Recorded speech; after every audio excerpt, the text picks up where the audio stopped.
जय हिंद, जय भारत, वंदे मातरम। साथियों, आप देख रहे हैं फौजी न्यूज़ 24 और सीशियन न्यूज़ 24।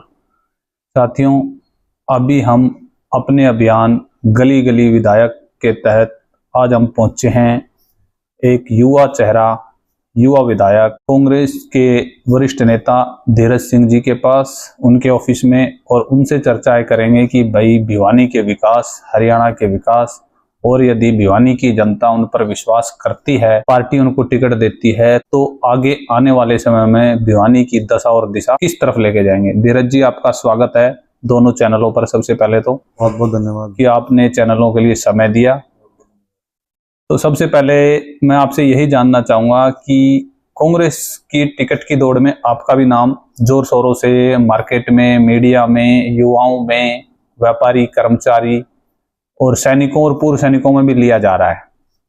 यदि पार्टी आपको टिकट देती है तो किस आधार पर भिवानी की जनता, और मुख्य तौर पर हमारे जो दोनों चैनल हैं वो सैनिकों और पूर्व सैनिकों से संबंधित हैं, तो किस आधार पर सैनिक, पूर्व सैनिक और युवा आपको वोट करें कि आगे आने वाले समय में भिवानी में क्या बदलाव देखने को मिलेंगे? देखिए, आपने पिछले दिनों देखा अनेकों समस्याएं भिवानी विधानसभा के अंदर हैं। 31 के 31 गांव और 31 के 31 वार्ड, खास करके शहर के अंदर आपका निरंतर दौरा चलता रहता है और आप बधाई के पात्र हैं। आप समय समय पे ऊपर अपने चैनलों के माध्यम से जनता की आवाज को उठाते रहते हैं। कोई बड़ा बेहतरीन कार्य लगता है। आप लोगों ने पिछले समय के अंदर देखा कि किस प्रकार से पूरा भिवानी पानी को लेकर के त्राहिमाम कर रहा था, है ना। सड़कों के ऊपर लोग आ गए थे, पानी के टैंकरों के माध्यम से पानी पहुंचाया जा रहा था, लेकिन उसके बावजूद भी पानी की व्यवस्था सुचारू तौर पे नहीं हो पाई। हर घर को पानी नहीं पहुंच पाया। अगर किसी को पानी मिला भी तो वो सीवरेज मिक्स पानी मिला। बड़े काम करने की जरूरत है भिवानी के अंदर। मैं ये नहीं कहता कि मैं कांग्रेस पार्टी का एक कार्यकर्ता हूं तो मैं कांग्रेस पार्टी को इस स्तर पर लेकर के जाऊंगा कि अपने आप को और कांग्रेस पार्टी की मैं बड़ाई करूं। विषय वो नहीं है। विषय क्या है? विषय ये है कि भिवानी को आज मूलभूत सुविधाओं की विशेष तौर पर आवश्यकता है। आज आप देख रहे हैं, अभी प्री मानसून आया है। पिछले 4 दिन में भिवानी के अंदर 2 बूंद पड़ते के साथ पूरा भिवानी शहर जलमग्न हो जाता है। बड़ी विडंबना का विषय है। युवाओं को रोजगार नहीं मिले। जिस प्रकार से आप कह रहे हैं कि युवाओं के लिए आप क्या करेंगे, युवाओं को रोजगार नहीं मिल रहे। युवा दर दर की ठोकरें खाने को मजबूर है। मैं भी एक युवा हूं, मेरे को बड़ा दर्द होता है, मेरे को बड़ी भारी टीस होती है मन के अंदर कि किस प्रकार से हमारा भिवानी का युवा, छत्तीस बिरादरी का युवा दर दर भटकने को मजबूर है।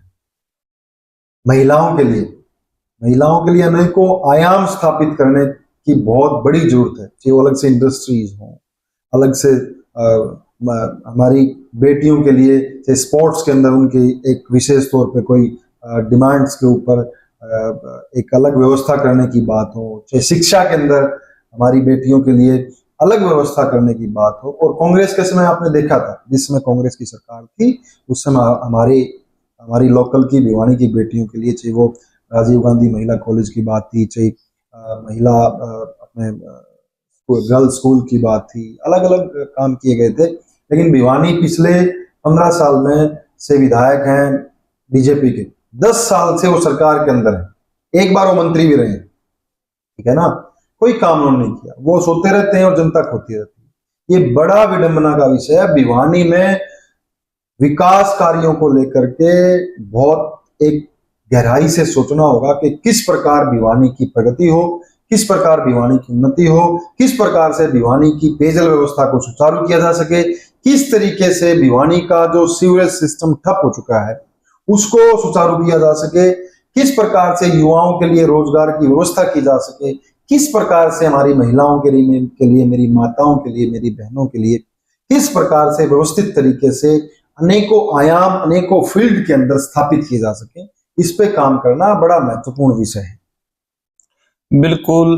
तो अगर मैं पूर्व सैनिकों और सैनिकों की बात करूं तो आपकी सरकार शुरू से ही विरोध भी करती आई है अग्निवीर योजना की। लेकिन यदि हरियाणा के अंदर कांग्रेस की सरकार आती है तो क्या वो पंजाब की तर्ज पर अग्निवीरों को, जो अग्निवीर देश की सेवा के लिए अपनी जान कुर्बान कर देता है, उस परिवार को पंजाब की तर्ज पर कोई कानून लाके उनको शहीद का दर्जा दिलाने में कोई आपका अभी से कोई प्लानिंग है? देखिए, हमारी पार्टी राष्ट्रीय स्तर पर इस विषय के ऊपर बड़ा गंभीर है। आपने राहुल जी को देखा होगा कि किस प्रकार से संसद के अंदर या अनेकों प्लेटफॉर्म्स के ऊपर वो आकर के अग्निवीरों का मुद्दा विशेष तौर पर जनता के बीच में लाने का काम करते हैं। और ये बड़ा मुद्दा है, ये बहुत बड़ा मुद्दा है। इस मुद्दे के ऊपर कार्य करना बहुत जरूरी है। आप सुबह देखते थे, पहले आप देखते थे सुबह सुबह 3 बजे हमारे देश के, प्रदेश के, खास करके भिवानी जिले के और आसपास के युवा दौड़ लगाना स्टार्ट कर देते थे ना, सड़कों पर बढ़ जाती थी। बिल्कुल। और आज वो युवा कहाँ है?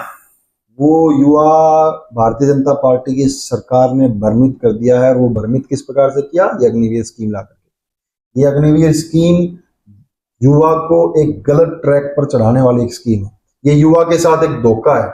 जो युवा, छत्तीस बिरादरी का युवा फौज के अंदर भर्ती होकर के अपने देश की रक्षा करके अपने आप को गौरवान्वित महसूस करने का काम करता था, उसका परिवार करता था, उसके लिए उसके साथ एक छलावा भारतीय जनता पार्टी की इस राक्षस रूपी सरकार ने किया है।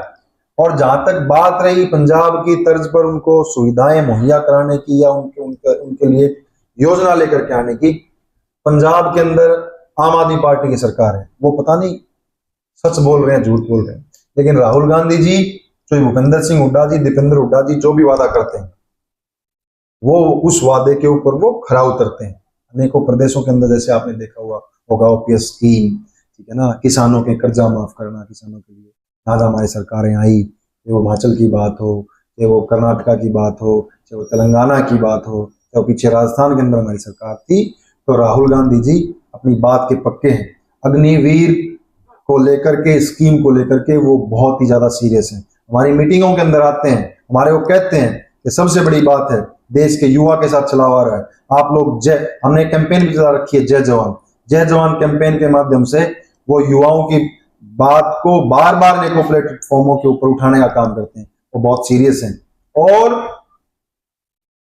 प्रत्यक्ष को प्रमाण की जरूरत नहीं होती, प्रत्यक्ष को प्रमाण की बिल्कुल भी जरूरत नहीं होती।